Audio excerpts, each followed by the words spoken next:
ओम शांति। आज के बाबार 28/12/2020 मुरली। आज के बाबार मुरलीर विशेष महाबाक्য बाबा बोलছেন যে কোনো শুভ কাজ আগে যেমন বাড়ি থেকে শুরু হয় তারপরে বাইরে করা হয়, ঠিক সেরকম তোমরাও নিজেকে আগে আত্মা দেখো, নিজেকে আত্মিক স্থিতিতে ভরপুর করো, তারপরে যাকে জ্ঞান দিচ্ছ তাকেও আত্মারূপে দেখো। তখনই তোমার বাণীতে শক্তি আসবে আর তুমি যাকে জ্ঞান শোনাবে তার ভেতরে তীরের মতন লাগবে। তারপরে বাবা আজকে বললেন যে কোন দুটো বিশেষ পয়েন্টের উপরে পুরুষার্থ করলে তোমরা সত্যযুগের তাওসি তক্ত পাবে। তো বাবা বললেন যে সঙ্গম যুগে নিন্দা, স্তুতি, মান, অপমান, জয় পরাজয় সব কিছু সহ্য করতে হবে, সব কিছুতে এক সমান এক রস স্থিতি রাখতে হবে। আর 2 নম্বর, তোমার যখন ক্রিমিনাল দৃষ্টি একদম শেষ হয়ে যাবে আর সকলকে তুমি আত্মা দেখতে দেখতে তোমার সিভিল দৃষ্টি হবে, তবেই তুমি সত্যযুগের তাওসি তক্ত পাবে। তারপরে বাবা বললেন যেমন দুটো হাতে তালি হয়, একটা হাতে তালি বাজে না, তো ঠিক সেরকম যদি কেউ ক্রোধ করছে তো তখন তুমি পাল্টা জবাব দেবে না, একদম চুপ হয়ে যাবে, তো কিছুক্ষণের মধ্যেই তার ক্রোধ শান্ত হয়ে যাবে। তো বলছে কোনো বিকারের তালি বাজিও না, না কামের, না ক্রোধের, না অহংকার, না মোহের। বাবা বলছেন যে যখন তোমরা নিজেকে এতটা পবিত্র করবে তবেই তোমরা পবিত্র দুনিয়ার মালিক হবে। তারপরে আজকে বাবা বললেন যে অনেক বাচ্চাদের শখ থাকে যে আমরা জায়গায় জায়গায় সেন্টার খুলব, তো বাবা বলছেন যে তাদের মনে এটাও উদ্দীপনা থাকা দরকার যে আমরা নিজের সেন্টারটাকে নিজের খরচাতেই চালাবো। তো বাবা বলছেন এইভাবে যদি সব বাচ্চারা তন মন ধন লাগিয়ে যদি এরকম বাবার সেবা করে তাহলে কত সেন্টার খুলে যাবে। তো বাবা বলছেন যত বিনাশের সময় কাছে আসবে তত সব বাচ্চাদের মধ্যে সেবা করার শখ আরও বেড়ে যাবে। তারপরে বাবা বললেন যে যদি পরিশ্রম না করো তাহলে কি করে তোমরা সত্যযুগের মালিক হবে। আজকে বাবা বললেন যে তোমরা তো বিশেষ 3 ভাবে তোমাদের বিশেষ মহিমা আছে, যেমন তোমরা সত্যযুগে তাওসি তক্ত পাচ্ছ, তো তোমরা রাজ্য পেতেও তীক্ষ্ণ হয়ে গেলে, তারপরে তোমাদের ডবল পুজো হচ্ছে। শিব বাবার তো শুধু সিঙ্গেল পুজো হয়, কিন্তু তোমাদের ডবল পুজো, তোমাদের নারায়ণ শিলা রূপেও পুজো হয় আর দেবী দেবতা রূপেও পুজো হয়, তো তোমরা পুজোতেও আমার থেকেও তীক্ষ্ণ। আর বাবা বললেন যে তোমাদের ইয়াদগারেও তোমরা তীক্ষ্ণ, অর্থাৎ পুরো ভাগবতে, রামায়ণে, বিভিন্ন গ্রন্থে তোমাদেরই চরিত্রের গুণগান আছে, তো বাবা তোমাদেরকে নিজের থেকেও উঁচু বানাচ্ছে। তো তোমাদের কত খুশি থাকা দরকার যে বাবা আমাদেরকে কত উঁচু বানাচ্ছে, আমাদের সম্মান বাবা কত বাড়িয়ে দিচ্ছে। তাই আসুন এবার আমরা পুরো মুরলি বিস্তারিতভাবে শুনব। मीठे बच्चे, चैरिटी बिगिंस एट होम, अर्थात पहले खुद आत्म अभिमानी बनने की मेहनत करो, फिर दूसरों को कहो। आत्मा समझकर आत्मा को ज्ञान दो तो ज्ञान तलवार में जौहर आ जाएगा। बाबा বলছেন যে চ্যারিটি বিগিনস এট হোম, আগে নিজেকে আত্ম অভিমানী বানানোর পরিশ্রম করো, তারপরে অন্যকে বলো।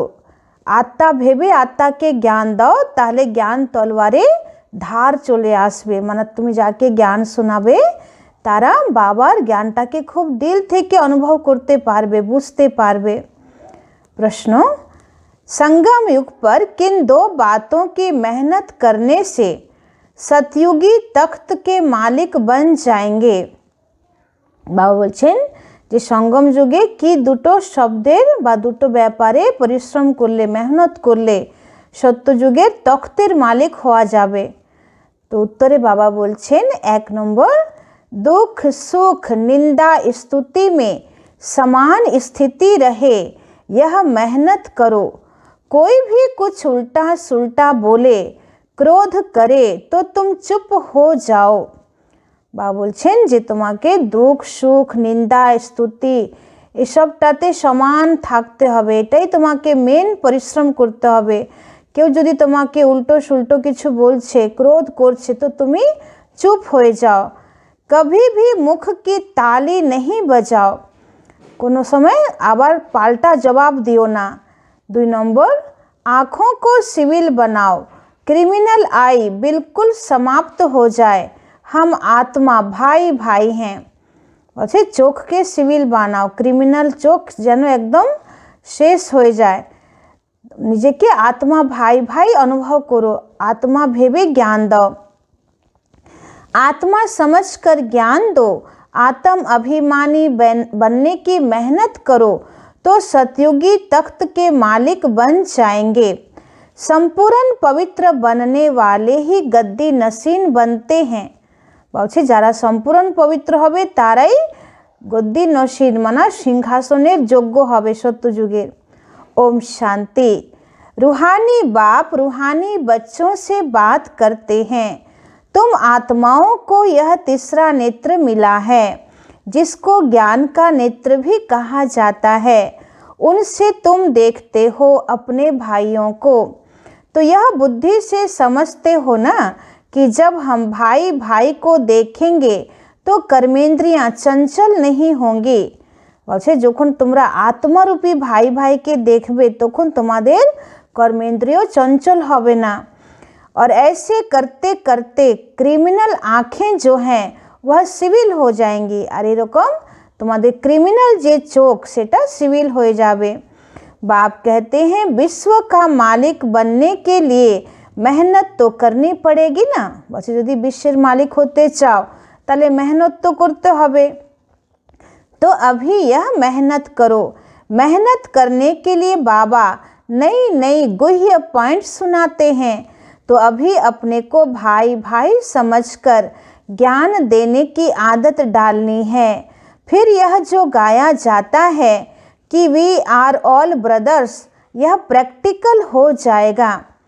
বলছে যেমন একটা মানে মহিমা আছে, একটা গান আছে যে আমরা সবাই ভাই ভাই। তো যখন তোমরা আত্মিক দৃষ্টিতে সবাইকে ভাই ভাই রূপে দেখবে তবেই এই শব্দটা এই মহিমাটা বাস্তবে ঘটিত হবে, প্র্যাকটিক্যালে হবে যে হ্যাঁ আমরা এখন সবাই এক পিতার সন্তান ভাই ভাই।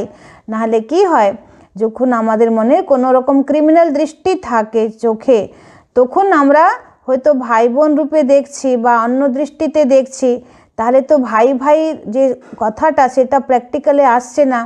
তো এই জন্যে বাবা বলছে একদম पूरा आत्मिक दृष्टि करो, एकदम सिविल दृष्टि करो। अभी तुम सच्चे सच्चे ब्रदर्स हो क्योंकि बाप को जानते हो। बाप तुम बच्चों के साथ सर्विस कर रहे हैं। हिम्मते बच्चे मददे बाप। तो बाप आकर के यह हिम्मत देते हैं सर्विस करने की। तो यह सहज हुआ ना। तो रोज़ यह प्रैक्टिस करनी पड़ेगी, সুস্থ नहीं होना चाहिए। বলছে রোজ প্র্যাকটিস করো নিজেকে आत्मा भावार, এটাতে কোনো আলস্য করো না। यह नई नई पॉइंट्स बच्चों को मिलती है। बच्चे जानते हैं कि हम भाइयों को बाबा पढ़ा रहे हैं, आत्माएं पढ़ती हैं। यह रूहानी नॉलेज है, इसे स्पिरिचुअल नॉलेज कहा जाता है। सिर्फ इस समय रूहानी नॉलेज रूहानी बाप से मिलती है क्योंकि बाप आते ही हैं संगम युग पर जबकि सृष्टि बदलती है। यह रूहानी नॉलेज मिलती भी तब है जब सृष्टि बदलने वाली है। বলছেন এই রুহানি জ্ঞান বাবা তখনই দেন যখন পুরো 5000 বছরের চক্র শেষ হচ্ছে আর নতুন চক্র আরম্ভ হচ্ছে। তো পুরো পরিবর্তনের সময় বাবা এই জ্ঞানটা দিচ্ছেন। तो बाप आकर यही तो रूहानी नॉलेज देते हैं कि अपने को आत्मा समझो। आत्मा अशरीरी आई थी, यहाँ फिर शरीर धारण करती है। বলছে যখন পরমধাম থেকে আত্মা এখানে আসে তো একদম অশরীরী পুরো বিন্দু অবস্থায় আসে, এখানে माता गर्भे से देह धारण করছে। तो शुरू से अब तक आत्मा ने 84 जन्म लिए हैं, परंतु नंबरवार जो जैसे आए होंगे वह वैसे ही ज्ञान योग की मेहनत करेंगे। फिर देखने में भी आता है कि जैसे जिसने कल्प पहले जो पुरुषार्थ किया, मेहनत किया, वह अभी भी ऐसे ही मेहनत करते रहते हैं। अपने लिए मेहनत करनी है, दूसरे कोई के लिए तो नहीं करनी होती है। বাবা বলছেন যে নিজের জন্য পরিশ্রম করতে হচ্ছে, অন্যের জন্য তো করা দরকার নেই। तो अपने को ही आत्मा समझ करके अपने साथ बात करनी है, दूसरा क्या करता है उससे हमारा क्या जाता है। বলছে অন্য কি করছে, সামনেওয়ালা কি করছে সেটা তোমাকে দেখার দরকার নেই। তুমি বারবার নিজেকে আত্মা ভাবা, আত্মা দেখা, আত্মা অনুভव করার প্র্যাকটিস করো। चैरिटी बिगिंस एट होम माना पहले पहले खुद मेहनत करनी है, फिर दूसरों को कहना है। चैरिटी बिगिंस एट होम मानेই বাবা বলছে যে আগে নিজেই পরিশ্রম করো, তারপরে অন্যকে বলো। जब तुम अपने को आत्मा समझ करके आत्मा को ज्ञान देंगे तो तुम्हारी ज्ञान तलवार में जौहर भरेगा। मेहनत तो है ना, तो ज़रूर कुछ न कुछ सहन करना पड़ता है। इस समय दुख सुख निंदा स्तुति मान अपमान यह सब थोड़ा बहुत सहन करना पड़ता है। तो जब भी कोई उल्टा सुल्टा बोलता है तो कहते हैं चुप। जब कोई चुप कर देते हैं तो पीछे कोई गुस्सा क्या करेंगे। जब कोई बात करते हैं और दूसरा भी बात करते हैं तो मुख की ताली बजती है। अगर एक ने मुख की ताली बजाई और दूसरे ने शांत किया तो चुप। बस यही बाप सिखलाते हैं। कभी भी देखो कोई क्रोध में आते हैं तो चुप हो जाओ, आपे ही उसका क्रोध शांत हो जाएगा, दूसरी ताली बजेगी ही नहीं। अगर ताली से ताली बजी तो फिर गड़बड़ हो जाती है। इसलिए बाप कहते बच्चे कभी भी इन बातों में ताली नहीं बजाओ, न विकार की, न काम की, न क्रोध की। বাবা আজকে একদম বারবার এটা বলছেন যে যখন তোমার উপরে কেউ ক্রোধ করছে, উল্টো সুল্টো কথা বলছে, তখন তোমরা একদম চুপ হয়ে যাও, একটাও পাল্টা জবাব দেবে না। যদি তোমরা জবাব দাও তাহলে মনে হবে যে আমরা আগুনে তেল দিয়ে দিলাম, তাহলে আগুন আরও ছড়িয়ে যাবে। তো বাবা বলছে একদম শান্ত হয়ে যাও। তো যে তোমার সামনে উল্টো পাল্টা বলছে, ক্রোধ করছে, তো কিছুক্ষণ পরেই সে নিজে শান্ত হয়ে যাবে। তো বাবা বলছে যে একটা হাতে তালি বাজে না, দুটো হাতে তালি বাজে। তো ও যাই উল্টো পাল্টা বলছে তোমরা একদম চুপ থাকো। তো এটাই বাবা শেখাচ্ছেন যে পাল্টা জবাব দিলেই তখন ক্রোধের আগুন আরও বাড়বে, এই জন্য একদম শান্ত হয়ে যাও বা ওর কাছ থেকে সরে যাও। তো বলছে কোনো রকম তালি বাজাও না, না कामेर ना क्रोधेर। तो बच्चों को हर एक का कल्याण करना ही है। इतने जो सेंटर्स बने हुए हैं किस लिए? कल्प पहले भी तो ऐसे सेंटर्स निकले होंगे ना। देवों का देव बाप देखते रहते हैं कि बहुत बच्चों को यह शौक रहता है कि बाबा सेंटर्स खोलूं। बाबा बोलছে देवेर देव सकल देवी देवताদের যে হেড বাবা, তো বাবা দেখছেন যে অনেক বাচ্চাদের শখ থাকে যে আমরা এক একটা জায়গায় সেন্টার খুলব।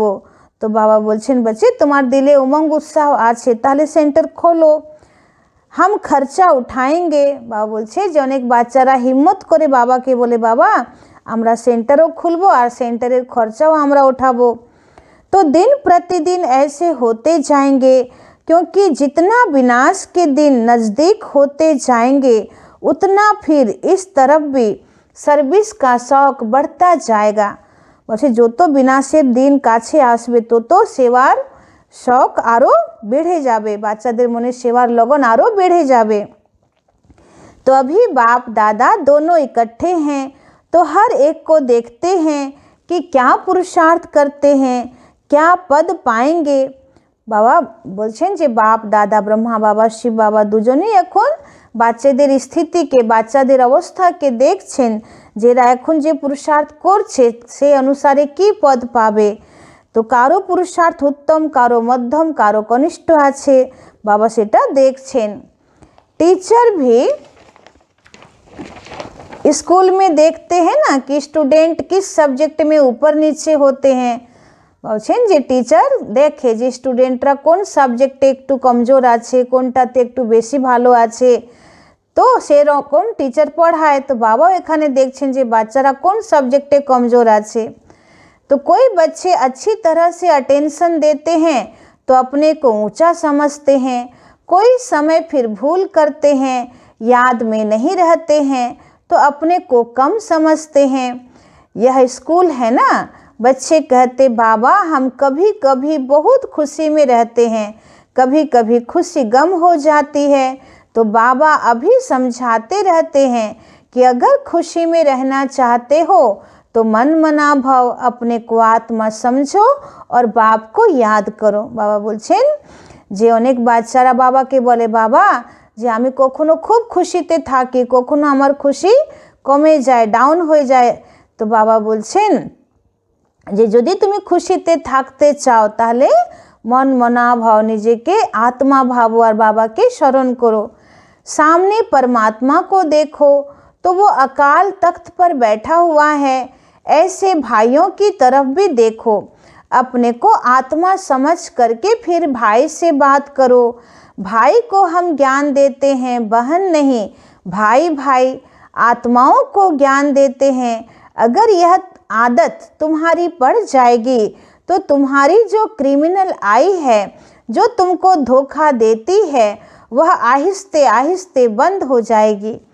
বলছে একদম নিজেকে আত্মা ভেবে সামনে যার সঙ্গে কথা বলছো তাকেও যদি তুমি আত্মিক রূপে দেখো আর এটা অভ্যাস যদি খুব পাক্কা হয়ে যায় তাহলে ধীরে ধীরে তোমার ক্রিমিনাল চোখ একদম শেষ হয়ে যাবে আর তোমার চোখ সিভিল আই হয়ে যাবে, মানে একদম শুদ্ধ পবিত্র দৃষ্টি হয়ে যাবে।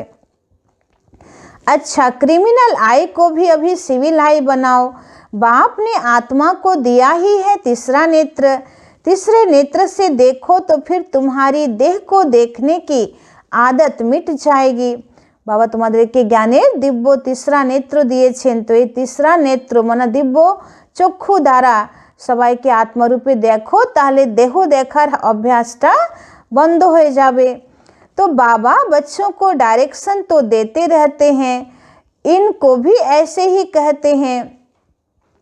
यह बाबा भी देह में आत्मा को देखेंगे तो इसको ही कहा जाता है रूहानी नॉलेज। देखो पद कितना ऊंच पाते हो, जबरदस्त पद है ना, तो पुरुषार्थ भी ऐसे करना चाहिए। बाबा भी समझते हैं कल्प पहले मुआफिक सबका पुरुषार्थ चलेगा। कोई राजा रानी बनेंगे, कोई प्रजा में चले जाएंगे। বলছে আগের কল্পে যে যেমন পুরুষার্থ করেছিল সেরকমই পুরুষার্থ এখন সবাই করবে আর তারপরে বিভিন্ন পদ হবে সত্যযুগে, কেউ রাজা রানী হবে, কেউ প্রজাতে চলে যাবে। तो यहाँ जब बैठकर योग भी करवाते हो तो अपने को आत्मा समझ करके दूसरे की भी भ्रिकुटी में आत्मा को देखते रहेंगे तो फिर उनकी सर्विस अच्छी होगी। बाबा बोलছেন कि যখন তোমরা কাউকে যোগ করাচ্ছো তো নিজেকে আত্মা ভেবে আর যে সামনে বসে আছে তার ভ্রিকুটিতেও আত্মাকে দেখো, তাহলে आत्मिक वाइब्रेशन तार ऊपरे खूब सुंदर जावे। जो देही अभिमानी होकर बैठते हैं वो आत्माओं को ही देखते हैं। इसकी खूब प्रैक्टिस करो। बाबा बार बार बोलছেন যে अन्य के आत्मा रूपे देखो, एटार अभ्यास करो।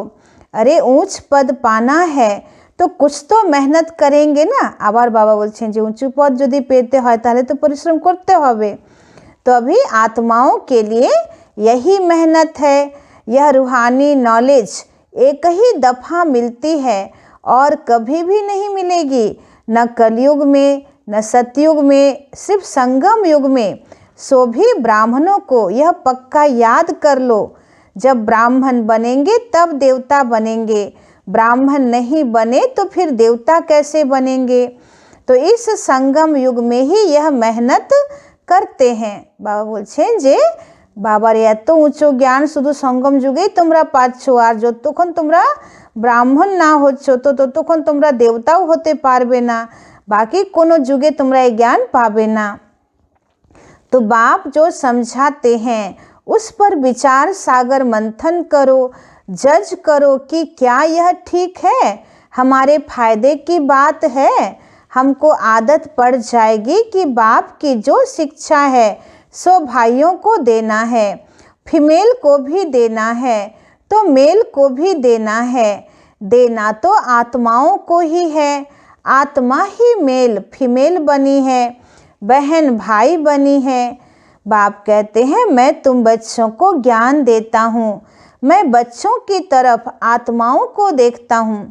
बाबा निजेर उदाहरण दिच्छेन जे आमी तोमादेरके জ্ঞান দিচ্ছি, আত্মাকে দিচ্ছি, তোমার দেহকে দেখে জ্ঞান দিচ্ছি না, আমি সবসময় তোমাদের आत्मिक स्वरूपকেই দেখি। आत्माएं भी समझती है कि हम परमात्मा जो बाप है वह ज्ञान हमें दे रहे हैं, तो इसको कहेंगे यह रूहानी अभिमानी बने हैं। বলছেন যখন তোমরা এটা পুরো ভালো করে নিশ্চয় করে নিয়েছো নিজের মনের মধ্যে যে আমাদের শিব বাবা যিনি সকল আত্মার পিতা, যিনি জ্ঞানের সাগর, তিনি আমাদেরকে জ্ঞান দিচ্ছেন, তো এটাকেই বলা হচ্ছে रूहानी अभिमानी। इसको ही कहा जाता है स्पिरिचुअल ज्ञान की लेन देन आत्मा की परमात्मा के साथ। तो यह बाप शिक्षा देते हैं कि जब भी कोई विजिटर आदि आते हैं तो अपने को आत्मा समझ आत्मा को बाप का परिचय देना है। आत्मा में ज्ञान है, शरीर में नहीं है, तो इनको भी आत्मा समझ करके ही ज्ञान देना है, इससे उनको भी अच्छा लगेगा। जैसे कि यह जौहर है तुम्हारे मुख में। আবার বাবা বলছেন যখন কাউকে তুমি কোর্স করাচ্ছো, কোনো অফিসারের সঙ্গে কথা বলছো, তো তার ভ্রুকুটের দিকে তাকে তাকে আত্মারূপে দেখো, তাহলেই তোমার এই জ্ঞান একদম তার দিলের মধ্যে যাবে, মানে জ্ঞান তলোয়ারিতে একদম ধার হয়ে যাবে, তোমার মুখ থেকে যা বেরোবে সেটা খুব সত্যি মনে হবে এবং খুব দিলের মধ্যে ঢুকে যাবে। तो इस ज्ञान की तलवार में जौहर भर जाएगा, क्योंकि देही अभिमानी होते हैं ना, तो यह भी प्रैक्टिस करके देखो। बाबा कहते जज करो, यह ठीक है, और बच्चों के लिए भी यह कोई नई बात नहीं है, क्योंकि बाप समझाते ही सहज करके हैं। चक्र लगाया, अब नाटक पूरा होता है। अभी बाबा की याद में रहते हैं। तमो प्रधान से सतो प्रधान बन, सतो प्रधान दुनिया का मालिक बनते हैं, फिर ऐसे ही सीढ़ी उतरते हैं। देखो कितना सहज बताते हैं। हर 5000 वर्ष के बाद मेरे को आना होता है। বলছেন প্রত্যেক 5000 বছর পরেই আমি আসছি। ड्रामा के प्लान अनुसार मैं बंधायमान हूँ। বলছে ড্রামার প্ল্যান अनुसार আমিও ড্রামার বন্ধনে বাঁধা আছি। आकर के बच्चों को बहुत सहज याद की यात्रा सिखलाता हूँ। बाप की याद में अंतमति सोगति हो जाएगी। यह इस समय के लिए है, यह अंत काल है। अभी इस समय बाप बैठ करके युक्ति बतलाते हैं कि मामेकम याद करो तो सदगति हो जाएगी। बच्चे भी समझते हैं कि पढ़ाई से यह बनूंगा, फलाना बनूंगा। इसमें भी यही है कि मैं जाकर के नई दुनिया में देवी देवता बनूंगा। বলছেন যেমন ভালো স্টুডেন্ট তার বুদ্ধিতে সবসময় কি থাকে যে আমি যদি ভালো পড়াশোনা করি তাহলে আমি এটা হব, আমার ভবিষ্যতে আমি এই পদ পাবো। তো সেরকম বাবা বলছে তোমাদের বুদ্ধিতে সবসময় আসা দরকার যে আমরা এখন ঈশ্বরীয় জ্ঞানের পড়াশোনা করছি, তারপরে আমরা সত্যযুগে এত উঁচু দেবী দেবতা হব। तो कोई नई बात नहीं है। बाप तो घड़ी घड़ी कहते हैं नथिंग न्यू, यह तो सीढ़ी उतरनी चढ़नी है। जिनकी कहानी है ना उसको सीढ़ी उतरने और चढ़ने का काम दिया गया। यह नाटक ही है चढ़ना और उतरना। याद की यात्रा से बहुत मजबूत हो जाएंगे। इसलिए भिन्न भिन्न प्रकार से बाप बच्चों को बैठ सिखलाते हैं कि बच्चे अब देही अभिमानी बनो, अभी सबको वापिस जाना है। तुम आत्मा पूरे 84 जन्म लेकर तमो प्रधान बन गई हो।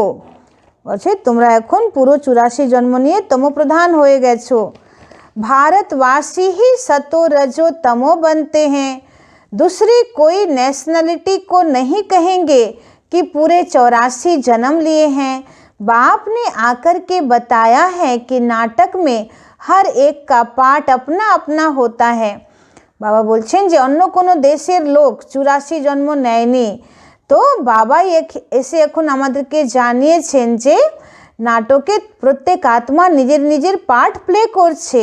आत्मा कितनी छोटी है, साइंसदानों को यह समझ में ही नहीं आएगा कि इतनी छोटी आत्मा में यह अविनाशी पार्ट भरा हुआ है। বাবা বলছেন যে বৈজ্ঞানিকরা এটা বুঝতেই পারবে না, কোনো রিসার্চে তারা যেতেই পারবে না যে এত সূক্ষ্ম আত্মার মধ্যে, এত বিন্দু আত্মার মধ্যে কি করে 84 জন্মের অবিনাশী পাঠ ভরা আছে। এটা বিজ্ঞানের সার্চ থেকে বাইরে। तो यह है सबसे वंडरफुल बातें। तो यह छोटी सी आत्मा और पाठ कितना बजाती है, वह भी अविनाशी। तो यह ड्रामा भी अविनाशी है और बना बनाया है। बाबा डेली बोलছেন এটা যে ড্রামা হচ্ছে অবিনাশী এবং তৈরি ড্রামা, নতুন করে কোনো এখানে দৃশ্য ঢুকবে না, নতুন করে কোনো ম্যাটার ঢুকবে না। ऐसे नहीं कोई कहे कि कब बना, नहीं, यह कुदरत है, यह ज्ञान बड़ा वंडरफुल है। বলছে এটা প্রশ্ন করা যাবে না যে কখনই ড্রামা তৈরি হলো, বা বলছে এটা ফিক্স ড্রামা, এটা কুদরত। तो यह ज्ञान बड़ा वंडरफुल है, कभी कोई यह ज्ञान बता ही नहीं सकते, ऐसे कोई की ताकत नहीं जो यह ज्ञान बताए। বলছে যতই বড় বড় সাধু মহাত্মা বিদ্বান আচার্য, তো তারা যতই ভালো ভালো জ্ঞানের কথা বলুক, কিন্তু এই জ্ঞানের সঙ্গে কেউ তুলনা করতে পারবে না। কারণ বাবাই এসে আমাদেরকে সৃষ্টি কালচক্রের আদি মধ্য অন্তের রহস্যকে বলছে, এবং বাবাই এসে আমাদেরকে এটা বলছেন যে ড্রামা অনাদি অবিনাশী, এই ড্রামাকে কেউ তৈরি করেনি, বা এই ড্রামার সিনকে কেউ ডিলিট করতে পারবে না। যা কিছু এখন হচ্ছে সেটা 5000 বছর পরে হুবহু পুনরাবৃত্তি হবে। तो अभी बच्चों को बाप दिन प्रतिदिन समझाते रहते हैं, अभी प्रैक्टिस करो कि हम अपने भाई आत्मा को ज्ञान देते हैं, आप समान बनाने के लिए, बाप से वर्षा लेने के लिए, क्योंकि सब आत्माओं का हक है। बाबा आते हैं सभी आत्माओं को अपना अपना शांति व सुख का वर्षा देने। বলছেন আমি আসি সবাইকে শান্তি আর সুখের वर्षा देते। तो हम जब राजधानी में होंगे तो बाकी सब शांति धाम में होंगे। বলছে যখন আমরা যখন সত্যযুগে রাজধানীতে থাকবো, তখন বাকি সবাই শান্তি ধামে থাকবে। पीछे जय जयकार होगी, यहाँ सुख ही सुख होगा, इसलिए बाप कहते हैं पावन बनना है। বলছে বিনাশের সময় শেষে তোমাদের জয় জয়কার হবে, আর তোমরা জানো যে সত্যযুগে শুধু সুখ ही सुख থাকবে। तो जितना जितना तुम पवित्र बनते हो उतना कशिश होती है।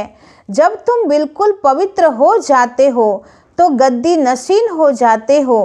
तो प्रैक्टिस यह करो, ऐसे मत समझना कि बस यह सुना और कान से निकला, नहीं, इस प्रैक्टिस बिगर तुम चल नहीं सकेंगे। বলছে নিজেকে আত্মা যতক্ষণ না ভাববে ততক্ষণ তোমার উন্নতি হবে না, জ্ঞান মার্গের উন্নতি হবে না, বা বারবার তুমি মায়া দ্বারা আঘাত পাবে, মায়া তোমাকে হারিয়ে দেবে, মায়ার সঙ্গে তোমার খুব যুদ্ধ চলবে। तो अपने को आत्मा समझो, वह भी आत्मा भाई भाई को बैठकर समझाओ। रूहानी बाप रूहानी बच्चों को समझाते हैं, इसको कहा जाता है रूहानी स्पिरिचुअल नॉलेज। स्पिरिचुअल फादर देने वाला है। तो जब चिल्ड्रेन पूरा स्पिरिचुअल बन जाते हैं, एकदम प्योर बन जाते हैं, तो जाकर सतयुगी तख्त के मालिक बनते हैं। বলছেন যখন বাচ্চারা একদম পবিত্র হয়ে যাবে বা পুরো আধ্যাত্মিক হয়ে যাবে, তখন সত্যযুগ সিংহাসনের মালিক হবে। जो प्योर नहीं बनेंगे वो माला में भी नहीं आएंगे। বলছে যদি পবিত্র না हो তাহলে মালারও দানা হতে পারবে না। तो माला का भी कोई अर्थ तो होगा ना, माला का राज दूसरा कोई भी नहीं जानते हैं। माला को क्यों सिमरते हैं, क्योंकि बाप की बहुत ही मदद की है, तो क्यों नहीं सिमरे जाएंगे। तुम सिमरे भी जाते हो, तुम्हारी पूजा भी होती है, और तुम्हारे शरीर को भी पूजा जाता है, और मेरी तो सिर्फ आत्मा को पूजा जाता है। বলছেন তোমরা বাবাকে এখন সঙ্গম যুগে তন মন ধন দ্বারা এত সহযোগ দিচ্ছ, তো তোমাদের মালা সিমরন হবে আমার সঙ্গে সঙ্গে। আর শুধু মালাই সিমরন হবে না, তোমাদের পুজোও হবে। তো আমার তো শুধু আত্মার পুজো হয় শিবলিঙ্গ রূপে, কিন্তু তোমাদের তো ডবল পুজো হবে। একটা নারায়ণ শিলা রূপে পুজো হয় আর একটা দেवी देवता रूपे পুজো হয়, তো তোমাদের ডবল পুজো হচ্ছে। देखो तुम तो डबल पूजे जाते हो मेरे से भी जास्ती, तुम जब देवता बनते हो तो देवताओं की भी पूजा करते हैं, इसलिए पूजा में भी तुम तीखे, यादगार में भी तुम तीखे और बादशाही में भी तुम तीखे। बाबा কত আমাদের আত্মসম্মানকে বাড়াচ্ছেন। বাবা বলছেন বাচ্চে তোমরা কত লাডলে, কত ভালো, কত উঁচু হচ্ছ তোমরা, যে তোমরা তোমাদের পুজো ডবল হচ্ছে, তো তোমরা পুজোতেও তীক্ষ্ণ এবং यादगार। তোমাদেরই ভক্তি মার্গে বিভিন্ন শাস্ত্রে, রামায়ণে, ভাগবতে, মহাভারতে তোমাদেরই চরিত্রের গুণগান লেখা আছে, কীর্তন লেখা আছে, তো তোমাদের यादगारও তোমরা খুব মহান। এবং বাদশাহী মে ভি তিখে, মানে সত্যযুগে রাজ সিংহাসন তোমরা পাচ্ছ, তোমাদের মতন রাজত্ব কেউ পায় না, পুরো সারা বিশ্বে অটল অখণ্ড স্বরাজ্য তোমরাই পাচ্ছ। তো বাবা বলছে দেখো तुमको कितना ऊंच बनाता हूँ, আমি তোমাদেরকে কত উঁচু বানাচ্ছি। तो जैसे प्यारे बच्चे होते हैं बहुत लव होता है, तो बच्चों को कुल्हे पर माथे पर भी रखते हैं ना। তো বলছে যে বাচ্চারা খুব মিষ্টি হয়, খুব আদরের বাচ্চা হয়, তো তাদেরকে মা বাবা কি করে, কাঁধে রেখে নেয় এবং মাথার উপরে রেখে নেয় আর বলে যে দেখো তুমি আমার থেকেও বড় হয়ে গেছো। तो बाबा एकदम सिर पर रख देते हैं। अच्छा मीठे मीठे सिखी लदे बच्चों प्रति माता पिता बाप दादा का याद प्यार और गुड मॉर्निंग, रूहानी बाप के रूहानी बच्चों को नमस्ते। हम रूहानी बच्चों के रूहानी बाप दादा को पदम गुना नमस्ते नमस्ते नमस्ते। सदा रहेंगे हंसते बनेंगे फरिश्ते, चलेंगे परम धाम के सीधे रास्ते। शुक्रिया बाबा शुक्रिया। এবার ধারণার মুখ্য সার। 1 নম্বর পয়েंट, गायन और पूजन योग्य बनने के लिए स्पिरिचुअल बनना है। বলছে যদি তুমি মহিমা যোগ্য আর পূজনীয় যোগ্য যদি হতে চাও তাহলে তোমাকে খুবই আধ্যাত্মিক হতে হবে। आत्मा को प्योर बनाना है, आत्म अभिमानी बनने की मेहनत करनी है। आत्माभिमानी हওয়ার परिश्रम करते হবে। 2 নম্বর पॉइंट, मन मना भाव के अभ्यास द्वारा अपार खुशी में रहना है। বলছে मन मना भावेर अभ्यास द्वारा अपार खुशीते থাকো। स्वयं को आत्मा समझकर आत्मा से बात करनी है, आँखों को शिविल बनाना है। বলছে নিজেকে আত্মা দেখে, সামনে ওয়ালাকে আত্মা দেখে তুমি কথা বলো এবং তোমার দৃষ্টিকে সিভিল বানাও। আজকের বরদান, सदा काल के अटेंशन द्वारा विजय माला में पिरोने वाले बहुत समय के विजयी भव। বলছে সব সময় কাজের মধ্যে অ্যাটেনশন দাও, তাহলে তুমি বিজয় মালার দানা হয়ে যাবে এবং বিজয়ী আত্মা হয়ে যাবে। बहुत समय के विजयी विजय माला के मन के बनते हैं। विजयी बनने के लिए सदा बाप को सामने रखो, जो बाप ने किया है वही हमें करना है। बाबा जेटा करेছেন, ब्रह्मा बाबा जेटा करेছেন সেটাই আমাদেরকে করতে হবে।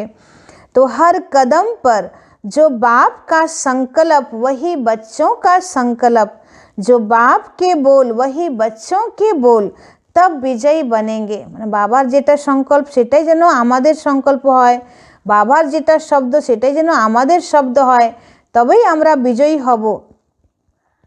तो यह अटेंशन सदा काल का चाहिए, तब सदा काल का राज्य भाग्य प्राप्त होगा, क्योंकि जैसा पुरुषार्थ है वैसी प्रारब्ध है। सदा का पुरुषार्थ है तो सदा का राज्य भाग्य है। आज के स्लोगन, सेवा में सदा जी हाजिर करना यही प्यार का सच्चा सबूत है। বলছে যদি তোমরা সেবা পাচ্ছ তো সেবাতে সব সময় বাবাকে বলতে হবে জি হাজির বাবা, তো এটাই হচ্ছে বাবাকে ভালোবাসার প্রমাণ। ওম শান্তি।